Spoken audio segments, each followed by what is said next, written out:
প্রায় ১ বছর ধরে লোহিত সাগর, এডেন উপসাগর আর বাব আল মানদেব প্রণালীতে বাণিজ্যিক জাহাজ লক্ষ্য করে নিয়মিত হামলা চালাচ্ছে ইয়েমেনের হুতি বিদ্রোহীরা। লক্ষ্য গাজায় আগ্রাসন বন্ধে ইসরায়েলের ওপর চাপ তৈরি। একই লক্ষ্যে ইসরায়েলি ভূখণ্ডে হামলা চালিয়ে আসছে লেবাননের সশস্ত্র রাজনৈতিক সংগঠন হিজবুল্লাহ। ডায়রিয়া সহ যে কোনো পানি শূন্যতায় এসএমসি রোড স্যালাইন নিন। কেনার সময় প্যাকের গায়ে এসএমসির লোগো দেখে কিনবেন। গেল সপ্তাহে বৈরুতে ইসরায়েলের বড় ধরনের বিমান হামলায় প্রাণ যায় ৩ দশকের বেশি সময় হিজবুল্লাহর নেতৃত্বে থাকা হাসান নাসরাল্লাহর। তারপর থেকেই সরাসরি যুদ্ধের ঝুঁকিতে মধ্যপ্রাচ্যের প্রধান দুই প্রতিদ্বন্দ্বী ইরান ও Israel. Israel has been trying in the past few weeks to weaken considerably Hezbollah in a perspective, obviously, of having increasing gains in Lebanon, and this with the support of the US.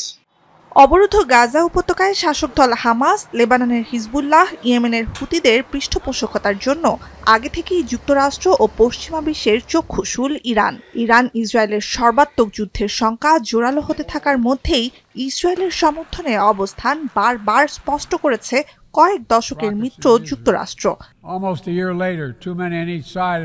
এমন পরিস্থিতিতে নাসরাল্লাহকে হত্যার পরেই Lebanon ও গাজায় হামলা বন্ধে ইসরায়েলে আক্রমণ অব্যাহত রাখার ঘোষণা দেয় হুতি বিদ্রোহীরা। ইসরায়েলের রাজধানী তেল আবিবে সেনাবাহিনীর কয়েকটি ঘাঁটি আর লোহিত সাগর তীরবর্তী বন্দর নগরী এইলাতে চালায় ড্রোন হামলাও। তখন থেকেই হুতিদের পাশাপাশি ইসরায়েলকে লক্ষ্য করে ক্ষেপণাস্ত্র ও ড্রোন হামলা চালিয়ে যাচ্ছে ইরাকের সশস্ত্র শিয়া বিদ্রোহীরাও। Further, Iran's stance on this regard was that there is no interest at all into dragging the entire West Asia into a full-fledged all-out war scenario. But indeed, with respect to the developments that we are observing, যুক্তরাষ্ট্র, Jordan সহ বিভিন্ন দেশের সহযোগিতায় আকাশ প্রতিরক্ষা ব্যবস্থার মাধ্যমে Iran ও মিত্র গোষ্ঠীগুলোর বেশিরভাগ হামলা নস্যাতের দাবি করেছে ইসরায়েল। যদিও ক্ষয়ক্ষতি অনেকটা কমিয়ে দেখাচ্ছে ইসরায়েল, রয়েছে এমন সমীকরণও। হুতিদের দাবি মাত্র 11 মিনিটে 2000 কিলোমিটার দূর থেকে ইসরায়েলের কেন্দ্রে আঘাত হানা হাইপারসনিক ক্ষেপণাস্ত্র ধ্বংস করতে পারেনি ইসরায়েল। ইরানের বিরুদ্ধে হামলায় অংশ নিলে বা সহযোগিতা করলে ইরাক সহ মধ্যপ্রাচ্যের বিভিন্ন দেশে মার্কিন সামরিক ঘাঁটিতেও হামলার হুমকি ইরাকি গোষ্ঠীগুলোর। এ অবস্থায় গাজা, লেবাননের পর ইরাকেও ইসরায়েলের হামলার হুমকির জবাবে ইরাকি সশস্ত্র গোষ্ঠীগুলোর পাল্টা হুঁশিয়ারি, ইসরায়েলকে ঠেকাতে প্রয়োজনে পুরো অঞ্চলের তেলের মজুদ উড়িয়ে দেবে তারা। খনিজ তেলের প্রশ্নে ইরান সমর্থিত গোষ্ঠীগুলোই শক্ত অবস্থানে রয়েছে বলে মনে করছেন বিশ্লেষকরা। বলছেন, তেহরানের ধৈর্যের পরীক্ষা নিচ্ছে ইসরায়েল।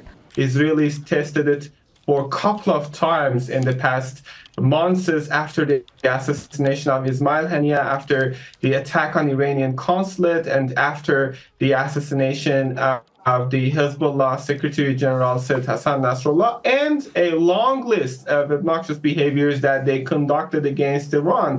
পারস্য উপসাগর ভিত্তিক জ্বালানি রপ্তানি খাতে বাধা এলে ভুগবে তেলের আন্তর্জাতিক বাজার, বিশ্ব অর্থনীতি, সমগ্র ইউরোপ, আমেরিকা। 2019 সালের সেপ্টেম্বরে সৌদি আরবের রাষ্ট্রীয় ও বিশ্বের সর্ববৃহৎ তেল সংস্থা আরামকোর দুটি কারখানায় হুতিদের এক হামলায় দিনে তেল উত্তোলন কমে গিয়েছিল 50 লাখ ব্যারেল, যা সৌদি আরবের মোট উত্তোলনের অর্ধেক এবং বিশ্ববাজারে সরবরাহের 5%। সৌদি আরব, সংযুক্ত আরব আমিরাত, কাতার, বাহরাইন সহ তেল সমৃদ্ধ মধ্যপ্রাচ্যের যে কোনো দেশে যুক্তরাষ্ট্রের সামরিক ঘাঁটি থেকে ইরানে হামলা হলে কিংবা ইরানের আকাশসীমা ব্যবহার হলে এসব দেশকে শত্রু হিসেবে ধরে নেবে এবং পাল্টা হামলা চালাবে বলে সতর্ক করেছে ইরান। নুজহাত কামাল, এখন বিশ্ব।